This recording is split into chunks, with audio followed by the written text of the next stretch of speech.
तो बेटी जमा है छे ना माछरा रहल के घर में कहे छे बाबू अबै कि नहीं अबै टमाटर ले लिया आधा किलो धनिया ले लिया आधी ले लिए करिए कतर नी धान रहे क्या खेते हमरा रहा न कुल में रोबा धारा जा भगवान कोई न छे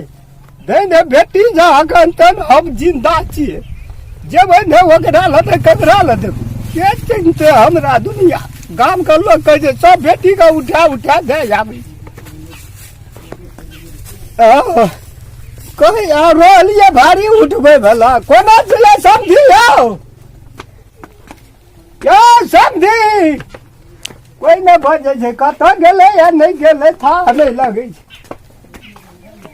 एते भारी लागल नहीं चलना चाहिए हमरा जाए गे फूल चढ़ी आ दया ना भारी ना गांव से तोड़ ना जाए हम काहे जोगो धान रहो ना कतरनी हां कुटा ले लिए चलिए क्या ले लिए बाबू गुंडा ले छो रो ताते को मेरा तो अरे आगरा रख दी की जी माछ निकालने माछ या न बढ़ू न माछ फराई केल के ना भेलो खनी का भए गेलै ना नहीं बढ़ू न जान एमा ठीक है तू कथी लागी एलिए बोलो सब ए किए ना लाबे ना ते छे ने लाबे बड़ा में का रे छे कतर एको बन धान रहे न कतर नी जाओ दे जा ते कहलिए कुटा ले छे त के फटक देते गुंठा दे उठा ले लिए ए तयो नहीं जाते बैठा न खा बड़े केना छे ये कहीं केस करूं निक छी न नहीं चढ़ खाए मिल ले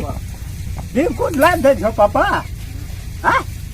निक सब भजा ना हां करे जोर से क्या था भी कुछ है दे छो भोर का चाची दुगो बुझिया तोरा सब बहुत पारन का हां तेज हेते ई उड़ल कवा के गान मला सा लागे हां ठीक फिर वो गलत बात तू नहीं बात तोहरा बात हमरा सुन का एकदम से मिर्गी उठे खान हमरा ला खेबे दूटा खान खाओ ना टमाटर नहीं काक नहीं खाई छी टमाटर सासू जमे नहीं खाई छी इतना न तैयो लोग की कहते भाई कोई नहीं कुछ कर दे बात बुझा है न खाओ ना है देखियो है दारू नहीं जी आई जब मैंने ले जा संग हम तो मैं पिए लाभ न घनी मंग खुला बल्ला